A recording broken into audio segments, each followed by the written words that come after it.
You are now listening to the Fantasy Whisper Podcast with your hosts, Johnny Game Time Hicks and Big Travy.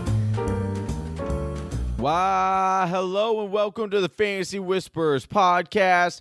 That's Big Travy and I'm Johnny Game Time Hicks, and we are the Fantasy Whispers, here to give you that fantasy football fix. Travis, week 6 is upon us, brother, and we are here to give you those week 6 preview matchups and what is now our episode number 31. Yeah, brother, 31. We got over the 30 mark, so now we just roll on. Now next on the sites is like 50. Exactly. And we just keep we're on our way, well on our way to that. Yeah, man, I'm stoked. I'm jacked. I love the preview episodes because we really get to dive in deep to each matchup, go over each fantasy relevant player. And listen, if you've got guys all over the place, which in fantasy football you do, that's what makes it great. You're going to want to hear these matchups. You're going to want to hear what we're thinking.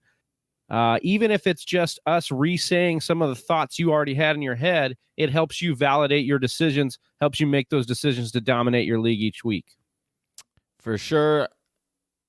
But first, Travis, dude, through these first 5 weeks, I don't think that we've had so many frustrating moments with top players as we have this year. I mean, think about it.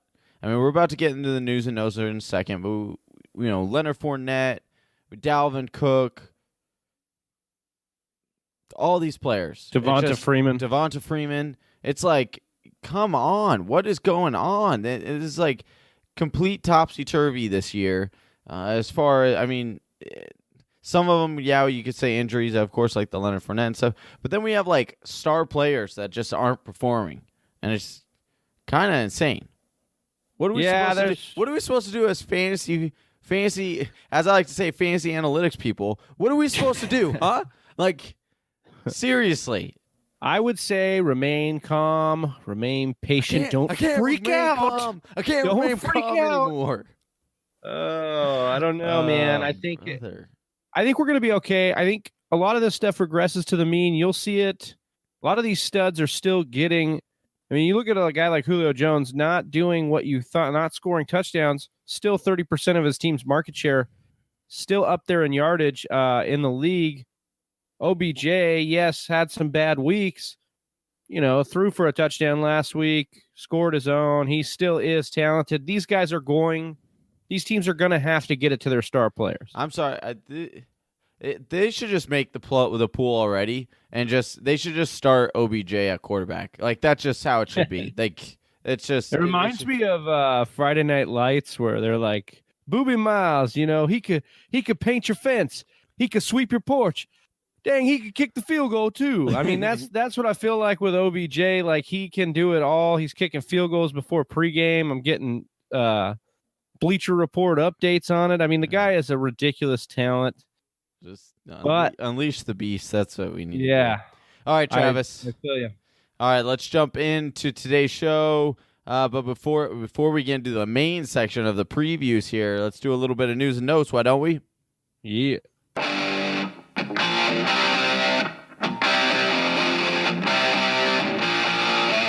News and notes from around the NFL. That's right, Johnny. Our news and notes are brought to you by Fanatic. That's FANATIQ. That is where fantasy meets IQ. These guys are great, Johnny. If you have any Apple iOS device, you can go to the App Store. You can get the Fanatic app. And basically, this is like any other news source app that you have, except for this amazing twist. Johnny, they give you every fantasy relevant player, the last 3 games, stats, charts, and now including red zone data. This is a must when you are looking and breaking down those lineup decisions. We get lineup questions all over our Instagram all week long. And I'm just sitting here thinking, man, what if these people just had red zone data right in their hands? They could decide between guys like Austin Eckler or Corey Clement or Wendell Smallwood. They could look at these red zone carries within the last 3 weeks and make a justifiable decision based on this data that Fanatic brings you every week. And speaking of every week, they want you to win the week, win the next, and win your league. That's Fanatic, FANATIQ. All right, buddy. We're going to jump in here with the first kind of big news of the week, and that is Florida Football Insiders reports that a source close to the situation is that the Jags are thinking and they are expecting to sit Leonard Fournette through the Week 9 bye. Travis, this is, man, if you are a Leonard Fournette owner and you didn't grab TJ Yeldon, you're probably sitting at 1-4 right now. You're probably one of those owners. You might be even 0-5 heading into the season or into this weekend. Wouldn't doubt it. This is so frustrating. What do you do? Well, I feel at this point you have to, if you are 1-4 or you are 0-5, you got to look at unloading him on somebody who is looking for a stash for the playoffs. Mm-hmm. Because at this point you have got to get wins on your, under your belt, on your in your trophy case. I don't know what else. You've got to get wins, man. Yeah. Like if you don't get wins now, it's going to be over for you quicker than you know it. And I think if you can get some value out of Leonard Fournette now, while he's dinged up, they're talking about Week 9, maybe Week 10, for a return. That is horrible, Johnny. That is burning an incredible hole in your roster. Get him off your roster if you're in trouble. And get some value and get some wins done. Yeah, I mean, you're at that point. You're essentially talking about you're only having Leonard Fournette for 4 weeks. 10 through 13, but they're the playoff right? Weeks. Yeah. So you definitely, if you're a playoff team, you have Fournette, stash that guy. You'll be fine. Yeah, or I would go to that owner if you're sitting at 4-1 or in a strong position to make the playoffs currently. I would go to that owner because chances are they are 1-4 or 0-5, and I would make a strong case to say, hey, I will make this rental from you. I will take it off your hands. You don't have to worry about it, and you'll probably be able to give them a running back 2 and maybe a decent wide receiver, and then this guy should be a top 10. Like maybe you could flip James Conner. Yeah, you know what I'm saying? Like we're getting a lot of James Conner questions, and that's like actually here's my stance on James Conner. If you can flip James Conner now, you probably should, because best case scenario is he remains a committee back with Le'Veon Bell upon his return. Yeah. And I don't know that that's going to be incredibly value for the value you could get on some of these desperate teams right now that are outside looking in. I think you can flip James Conner to them for some immediate value right now. So if you have James Conner, go to the Fournette owner, see if you can flip him and with maybe a package of somebody else. The argument that you need to make is that, hey, because everyone's going to say Le'Veon Bell, he's going to be back after the bye. Well, not so fast. He also said he was going to be there come week 1 of training camp. Not so fast. Exactly. So that's the stance that I'm going to, if I'm selling James Conner right now and people aren't necessarily biting, I'm saying, hey, listen, I'm already selling him at a discount right now, but there's no guarantee that Le'Veon Bell is going to do what he said he did, because he's already proven that he's going to lie and he's going to cheat and he's going to steal. I don't know. Listen, I don't know if you've ever been to a strip club, Johnny, but when I go to one, I don't usually want to leave. So I could understand if he's trying to stay in the strip clubs. All right. On the next one, Falcons running back. This is sad too. Falcons running back Devonta Freeman they are worried about his about an injury. I'm just lost, right? Yeah, contusion here. It could cost him a few weeks. They're not certain. They're saying he might be able to go this week, but Travis, this is definitely. Would you say that the Falcons have some confusion when talking about Devonta Freeman? I would believe that to be. First it was like a knee contusion, now it's a foot contusion. The guy's just got contusions forever. It's frustrating, right? You drafted him very high stock. If you don't have Tevin Coleman, then you're sitting here similar to the Dalvin Cook situation or the Leonard Fournette situation with these hamstrings. you've got to figure out what to do here, Johnny. I was not a fan of Devonta Freeman coming into the year. Yeah. And there were just, he kept getting dinged up last year. I wasn't a fan of it. I would take him in the situation where, he was falling to me. And I did that in my work league. I went ahead and I took him, but he had fallen all the way down to the end of the second, beginning of the third. That was a spot I felt comfortable because I was getting more backs and more valuable backs at that spot. So anyways, what I'm getting at here is, with Freeman, if you don't have Coleman, you've got to be looking to sit him this week. Even if they do gear him up, I don't think that you can start him this week. Yeah, I wouldn't feel confident about it at all. Are you looking to try and move Freeman if you can get out of that situation? Oh, absolutely. Or are you stashing? If I can, I'm trying to get rid of him. But I just don't think that you're not. Unfortunately, you're not going to get the value that you're trying to get for him. Haven't seen enough out of him this year to make you get that value that you got him, that you drafted him at. Yeah, exactly. All right, this is gonna be a quick run off, Travis, because there are a bunch of guys that were injured last week that didn't practice today. So I'm just gonna run it off a list here, and we'll go fast. So Isaiah Crowell did not practice today with an ankle injury. Status for Sunday is questionable. You had Aaron Rodgers and Randall Cobb did practice today. Aaron Rodgers did not. Not a surprise there. Travis, do you think Geronimo Allison did come back from he cleared concussion protocol. He did limited work on the sideline. You think Randall Cobb gives it a go this week? It's hard to say. Would like to see the Saturday is really the Friday practice, right, for a Monday night game. So got to see that work on Saturday. I'm not feeling great about it though. Even if he does go, he's not a guy on my radar this week. Just because I think Allison and Marquez Valdez-Scantling actually showed up pretty well in relief, so he could be a guy that they get more involved, which would take away opportunities from Randall Cobb. Greg Olsen was upgraded to a full practice on Thursday. It's looking like he is going to give it a go this weekend. We'll talk about him in today's preview episode. Adrian Peterson practiced again today. It's looking like he's going to give it a go. Matt Breida didn't practice. I highly doubt that he plays this weekend. George Kittle didn't practice today. The news, though, on Breida was that he didn't have a noticeable limp. Right. So I would monitor that. It's going to be tough for you unless you own Alfred Morris as well. It's going to be tough for Breida owners to know because I think it's going to be a game time decision. Yeah, for sure. Definitely monitor that. And catch our show on Sunday on Instagram. We'll be going live at 9 o'clock a.m. to get you those up-to-date lineup questions answered, so make sure you tune into that. Deshaun Watson chest remained limited in Thursday's practice. Lamar Miller chest also was upgraded to full at Thursday's practice. It's looking like both those guys are going to give it a go this weekend, Travis.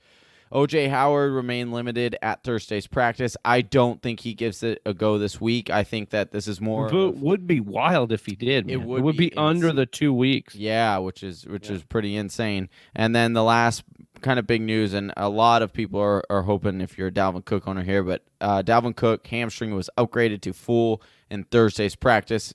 I would say that he's probably going to make it a go this weekend. But I'm not confident in playing him. It sucks too because it's such a great matchup. Yeah. No offense to your Cardinals, but they can't stop a nosebleed. Yeah, they couldn't stop of anything these days. It's just kind of ridiculous. Okay. Without further ado, Travis, you ready to get in today's show? Yeah. I've been waiting on you, man. I've been waiting for this a show episode. like you. All right, we are so in sync, brother. Hey, yeah, brother. I don't know. That was terrible. I'm sorry. Yeah. I just destroyed whatever we had going there. All right. Yeah. Speaking of destroying, we have the Tampa Bay Buccaneers at the Atlanta Falcons. This is a 57.5 point over under in Vegas. Atlanta is favored by 3.5 points. Travis.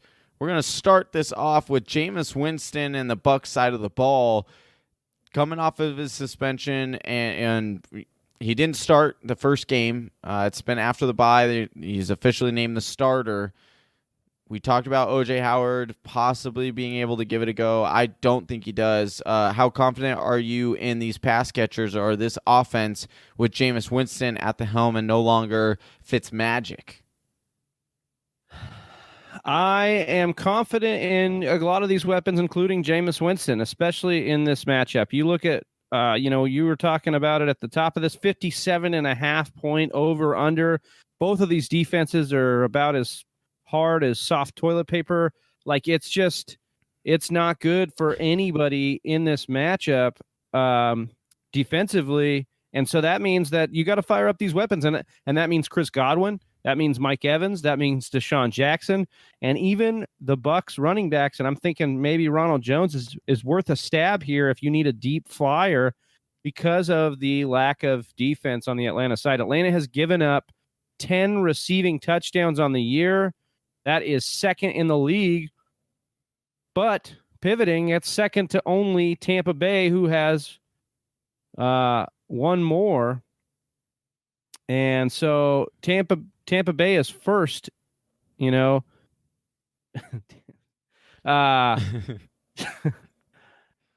only sorry. You're right. Yeah. All right. So, Jameis Winston for me is the quarterback start of the week. I have a lot of people DMing me and asking me which quarterback. I'm streaming my quarterbacks. So a humble brag there, dude. A lot of people DMing you. Sliding into those DMs. Well, they're your DMs too, I guess, because it's the Fantasy Whispers DMs, and they're asking us, what quarterback do we go with this week? I'm telling them, Jameis Winston for me. I like this over under. We've seen almost every game be a shootout, or at least the offense opposing the Falcons has always done pretty well. Yeah. This defense can't stop anything. So give me Jameis Winston. And Cameron Brate is a solid tight end option as long as O.J. Howard's not in there. I don't think he gives it a go. On the other side of the ball, Travis, you have the Atlanta Falcons and Julio Jones. Tell what is going on, man. The guy talking about the Arizona Cardinals can't stop the run. Julio Jones cannot buy a touchdown if he tried. He couldn't spend every single dollar of that shiny new contract extension that he just got and pay for a touchdown at this point. What you think he gets? Yeah, we talk about like a panic game or a panic moment on these star players. This is a game for me, Johnny. We talk about the receiving touchdowns Tampa Bay's given up, 9 on the year, and if Julio does not score in this game, when is he going to score? Because this is the game to do it. I mean, they are averaging, I think, just under 49 points to the wide receiver position that they give up. I mean, I am tired of ranking Julio so high and watching him not cash in on it. Mm-hmm. And so high over under, terrible defense he's going against. He's getting 30% of the market share. It's insane to me that all of a sudden during the red zone, Matt Ryan forgets how to throw a football to Julio Jones. I mean, they literally use Julio Jones as their run game because they haven't had a good running game, and the yardage just keeps getting racked up, and they just can't throw a touchdown to the guy. Travis, do you think that? I think I figured it out. Seriously. Whoa. I think crack the code. I think Julio Jones might be allergic to touchdowns. Like if he scores a touchdown, he might just break out in hives, and they know this. Like, they've seen it in practice, so they're like, whoa. Like, he probably catches touchdowns in practice, and he just if that's the case, dude, I'm going into the Atlanta locker room, and I'm pouring Benadryl all over his flipping jockstrap because we need to get this guy in the end zone. I'd like to see video of that. Can we? Can you at least? Can I Not follow appropriate. you? And that's for the Snapchat. Fantasy Whisperers after dark. Behind the scenes with the whispers. The whisper. We're talking to you, HBO. We're talking to you.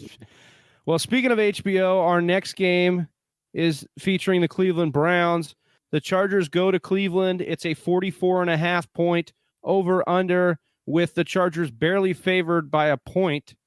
It's wild to me. I keep looking at these games, Johnny. We're going to bet, and And speaking of which, if you need any betting advice, got to hit up our friends at the Winning Ticket Podcast. They are great, and we will have some audio for you later today in this show. They're going to give you a couple games they like or dislike. But either way, I just think it's weird how the Browns are just continuously being a favorite. Like last week, I thought it was wild. They were a favorite against Baltimore. They get the job done in overtime. Yeah. So I guess you can't doubt your boy Baker over there. But go ahead. You like Baker as a streamer this week. You like him as the not rest of the year, but the next like 4 or 5 matchups, at least as a streamer. So are you comfortable starting him here? Yeah, I think that, like you just kind of hinted at there, you kind of stole my thunder a little bit, Travis, but it's okay. I love Baker Mayfield Thunder Thief. I love Baker Mayfield as a streamable option moving forward. You're looking at he's got the Chargers this week. It's a little bit more difficult of a matchup, but we've still seen teams put up numbers against the Chargers. And then he's got the Tampa Bay Buccaneers, who we just talked about have a terrible defense. Then they move on to the Pittsburgh Steelers, another terrible defense. Then he gets the wonderful Chiefs, which everyone loves playing that defense. And then the Atlanta Falcons follow that. So you're talking about the next 4 games, and then he plays the Bengals following that one, and that defense is okay. But still, you're talking about 4 straight weeks of fantasy goodness right there. So, yes, give me Baker Mayfield. I am fully on the Baker Mania. Give me Baker Mayfield for a streamable option if you are going that route, and you're going to have a guy that you're going to be able to play. He's been putting up a good average amount of points from the quarterback position, Travis. But when I'm looking at some of these... Yeah, I tend to disagree just in this game with you. Because you hate Baker Mayfield. I don't hate Baker. I like Baker. I just feel like... What did Baker ever do to you? He's had to have overtime games to get his yardage up. I don't know that he's doing all that well. But I mean, we'll see. Hey, what if this will be a good test because the Chargers defense is actually he's doing it on purpose. He's like, hey, I want to give my fantasy owners a little bit of extra yumminess. Well, Johnny, you need to give me the mic here for a second so I can lay some knowledge on you. All right, I'll let you finish. Anyways, moving on to the other pieces in this offense, and that's Landry and Hyde and Njoku. For me, we kind of saw who Hyde was when he didn't score last week, and you look at the Chargers, they're ranked 25th against the run, so they're not a plus matchup. They're in that bottom tier of defenses that you're looking to target because they only give up 18.9 points to the running back position. And remember, in these points per game breakdowns that I'm going to provide you, that's the entire position. So that's every single running back that they face on average. So the starter, the backup, and even the third running back. So only 18.9 points to split between 3 backs. And in Cleveland, they love to use Hyde. And now they've been implementing Duke Johnson and Nick Chubb in here too. I just feel like Hyde is kind of showing his true colors. He's not a big efficiency guy. He's more of a volume guy. But I will say that the fact that they're not that heavy of underdogs, he could be usable here. It's just not a great matchup. Right. All right. Jarvis Landry, you're rolling out there. David Njoku, you're rolling out, right, with considering the tight end landscape. If you look at Njoku, it kind of feels like he's warming up with Baker Mayfield. Mm-hmm. He had 7 targets in the first in these last 2 weeks. He had 7 targets, then 11. So 52 yards is what he posted 2 weeks ago, and then 69 yards last week. Yet to score, but I think he's starting to warm up. And yeah, like you said, with tight ends the way it is, like give me Njoku. All right, looking on the other side of the ball, you're going to start Melvin Gordon, of course. You're starting Keenan Allen, who I still think is a buy. I still think he's a buy low at this point. He still hasn't popped off yet. But told a few people on the Instagram today, you got to be buying low on Keenan Allen. He is a guy that notoriously starts slow and then picks it up at the end of the year. Yep. Mike Williams, Travis. Are you throwing him out there this week? This Browns defense has been a little bit better than a lot of people thought it was going to. It's actually quite good. And Mike Williams started off the season quite hot, and the last couple weeks he's kind of faded a little bit. Are you rolling out Mike Williams as an wide receiver? I think he's actually a guy that you could probably cut. If you can afford to stash him, I would, but he's pretty much waiver wire at this point. He had 8 points or better in the first 3 weeks. And then in the last 2 weeks, he's only got 7 total targets. So I just think that he is not a reliable part, as the season progresses, Keenan Allen will take over more of that market share. All right. Moving along on to the next game, we got the Colts at the Jets.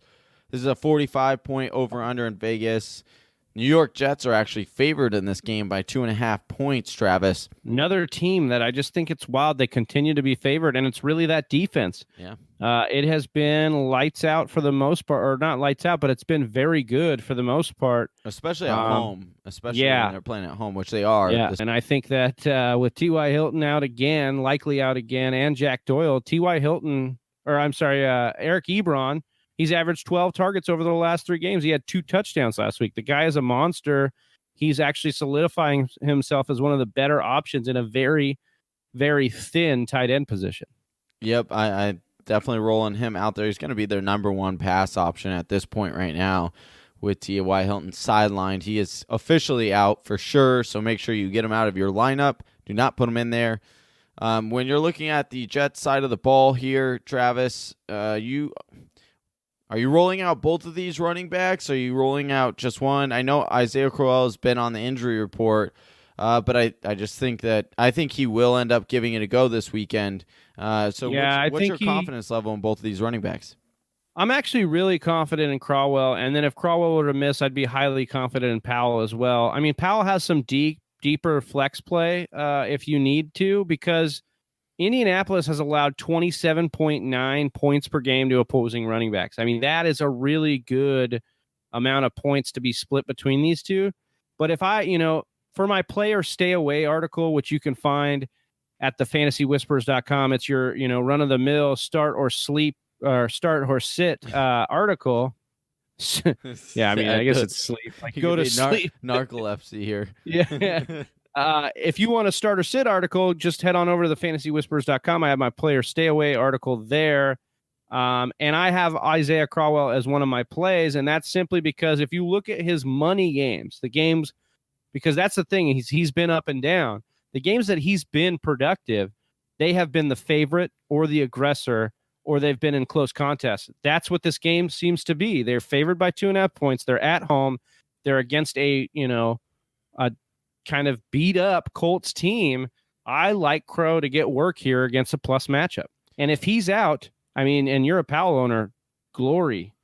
Glory be to Crow or to Powell or whoever, because that Jets running back is going to feast against this Colts defense. And then as far as the pass catchers go, and Nunwa, probably rolling them out in PPR leagues. Standard, watch more his of a wide receiver 3. Yeah. I would watch this wide receiving core, Johnny. I think this is a good matchup. I think if you have to, I could roll out a Nunwa here, but watch how this progresses, because with Anderson, he evaded the suspension. Did that change his mindset? He came in and he dominated on some deep balls. Does that open up the playbook for Darnold? Is he able to get him the ball similar to the way McCown was able to get him the ball? Because there's no doubt about it. Anderson is good at football. He can run really fast and beat coverages. So if Darnold wants to consistently get him the ball, he's a nice upside play. So just keep an eye on that. That's a guy to look at. Quincy Enunwa is supposed to be lined up against the Pierre Desire.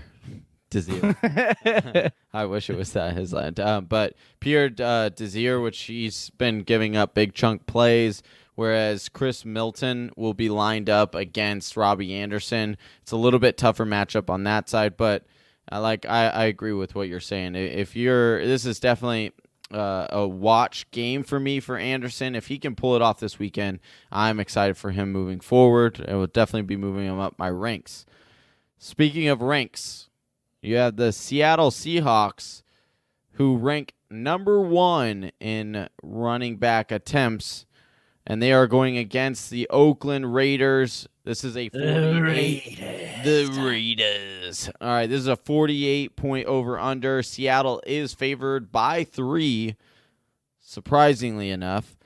Travis, how do you feel? I just talked about how many times they're running the ball in Seattle. How do you feel about this backfield, which is starting to emerge as a what we kind of thought it was going to be, and that's a timeshare, but not between the two guys we thought it was going to be.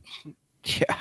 I mean, this is wild, and it's just classic Pete Carroll madness. Yeah. He loves doing this. He cares not. Remember, they paid Matt Flynn a boatload of money and then drafted old Russell Wilson, who, nobody thought was going to be the starter. Through preseason, bam, he's the starter. So they draft Rashad Penny in the first round. Boom. They're like, nah, we're going to go with Carson. Carson's hurt. We're not even going to go with Penny. We're going to go with Mike Davis. Who? Mike Davis. That's right.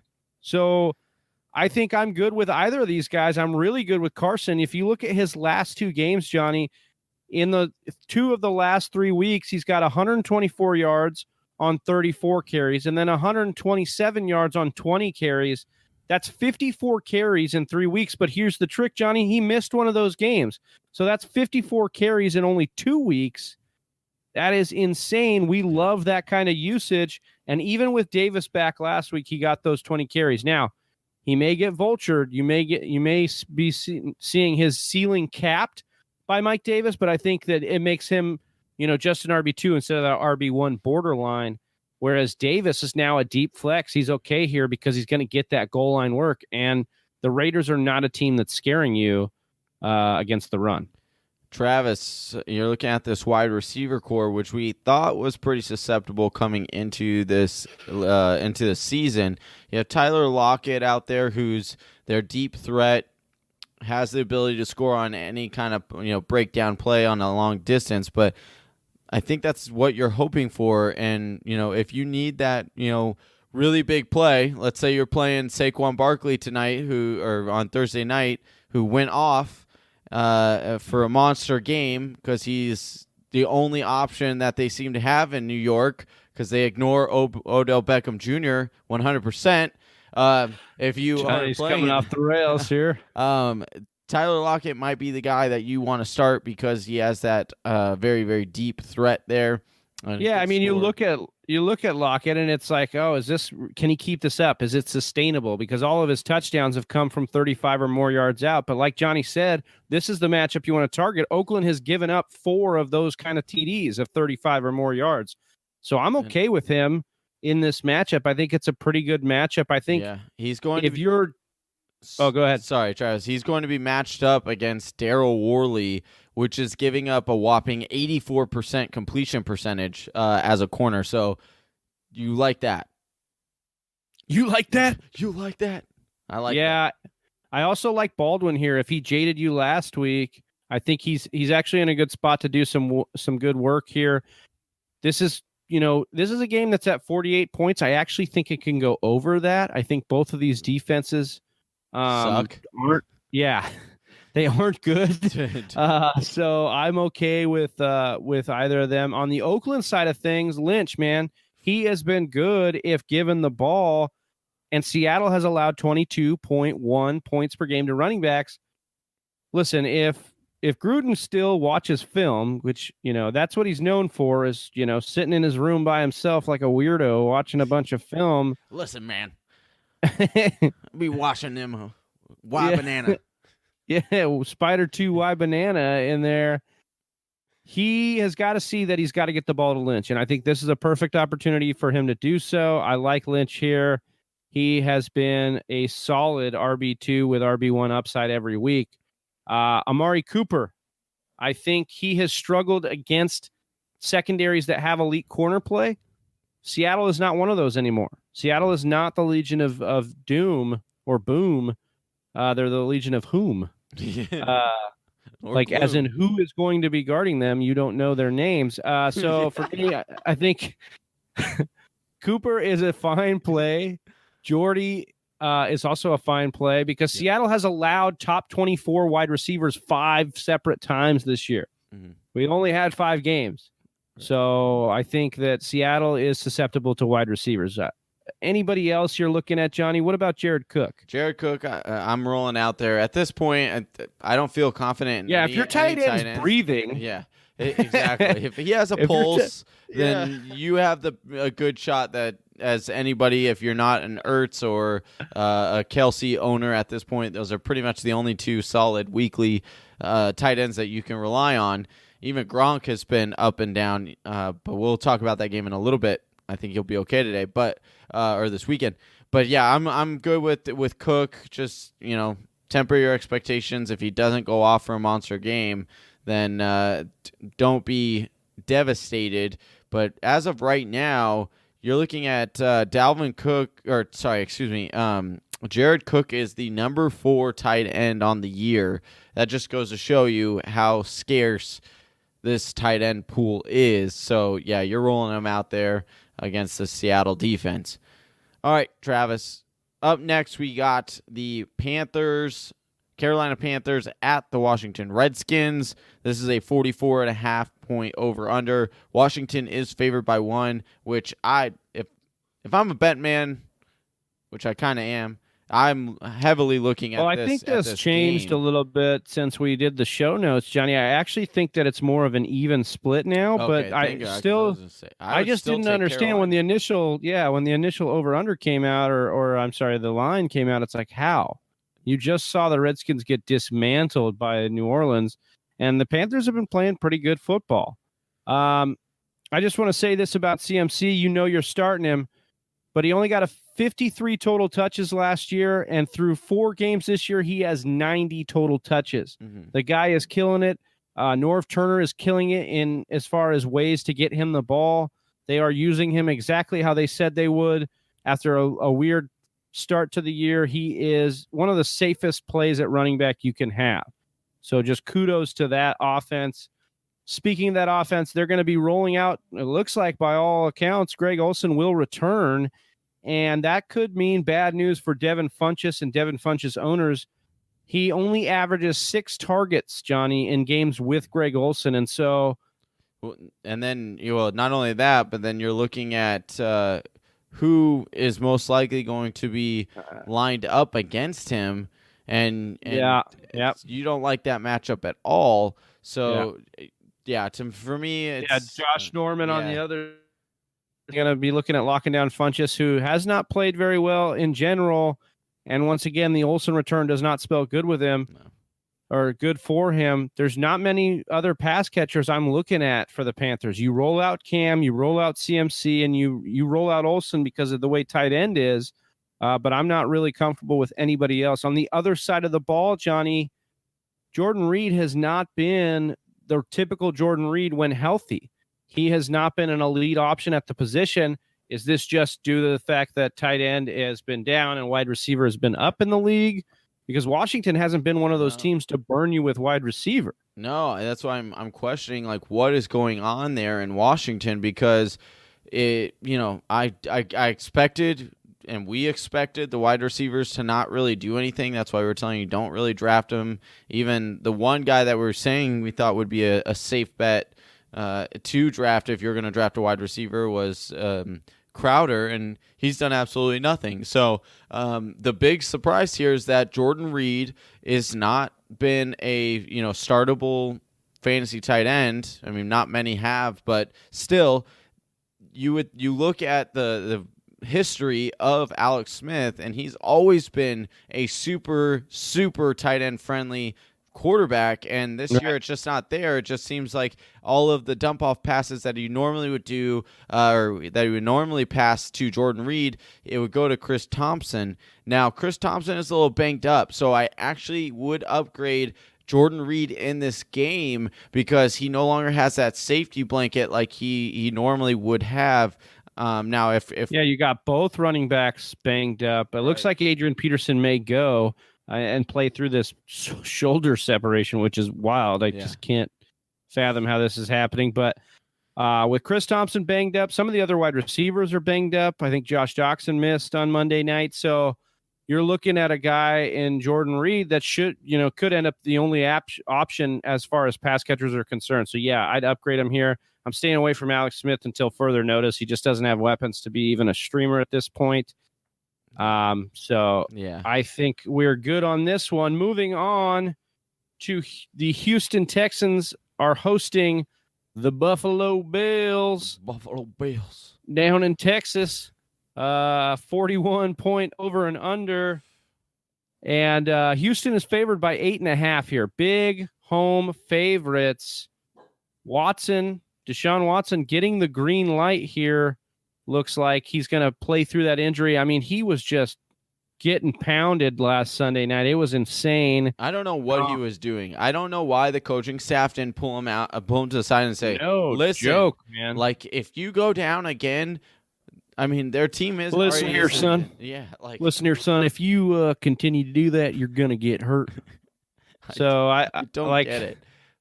Well, Bill O'Brien doesn't have that kind of accent, but either way, Man, maybe if he's talking to Deshaun Watson, he does. We don't know. just feel like if you're from Texas, this is how you talk, and especially when you're pissed son, off. if you keep getting hit real hard, it's gonna feel bad.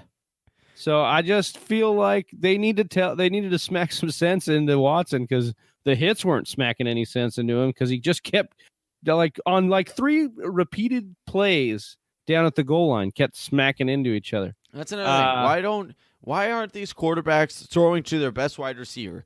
Why aren't they being like, oh, I have one-on-one with DeAndre Hopkins on the outside. I'm going to either toss it up or I'm going to do a quick comeback. Like, it doesn't make Johnny's any sense. coming in super salty today, Whisper Nation, and you have to know this, because in our league of record, Johnny owns and OBJ, so you can understand his frustration as he screams for both of them to get the ball more. Yes. But speaking of Hopkins, in this game, he will be shadowed most likely by Tre'Davious White for the majority of this game, and that means, for me, an upgrade for Fuller and Kiki Cutie. Now, you're going to start all 3 of these guys, likely, because it's DeAndre Hopkins. You're going to start him.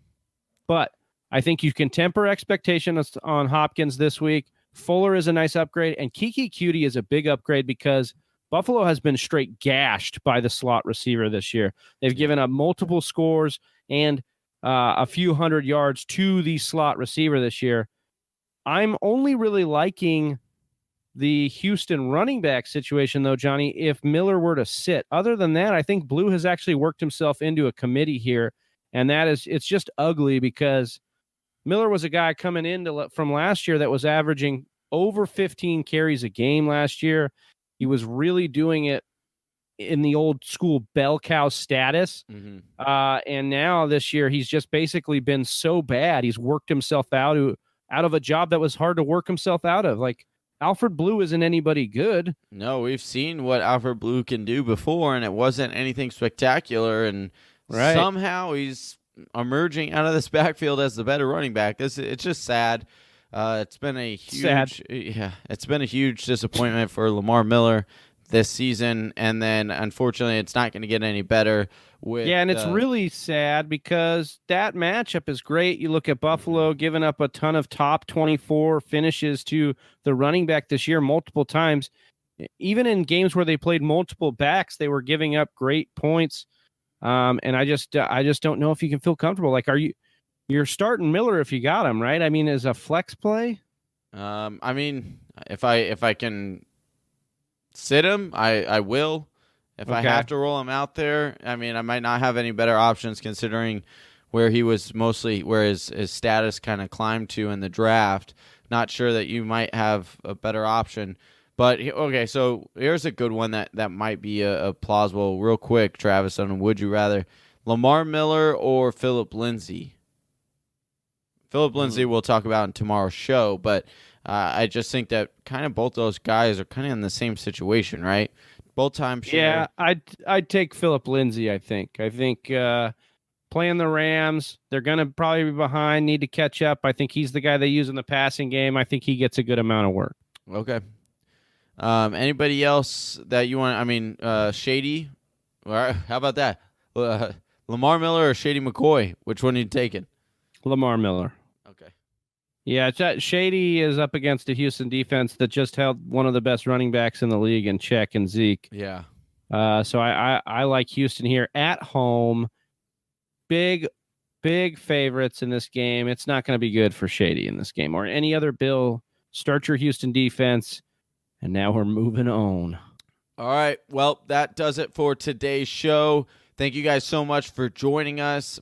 If you liked our content or like what we had to say, please subscribe to our podcast. You can get on Apple Podcasts, Google Play, Stitcher, or you can follow us on YouTube. Hit that bell, ding, and hit subscribe, and you'll get instant notifications sent right to your phone anytime we pull out with new content. Show up That's right on right. your phone. And if you're listening to this, you're gearing up for your game, the big Sunday. So if you're gearing up for your matchup, what better place to be than stop at thefantasywhispers.com. We've got all our rankings updated weekly. We got my player stay away article up there, and we got our waivers in case anybody's, not picked up on some of the deep waiver guys. You need a guy you can plug right in and get that Hail Mary start. Check it out. And then, of course, an hour before kickoff on Instagram Live, the Fantasy Whispers will be blessing you with their presence. We'll be pouring some coffee. Bless them, huh? Bless them. Yeah.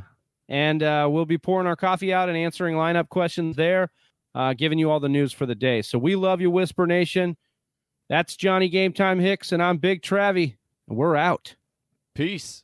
Peace. Thank you for listening to the Fantasy Whisperers podcast. You can hear more from John and Travis on Google Play, SoundCloud, and iTunes. You can also follow us on Instagram, Facebook, and Twitter at TF Whisperers.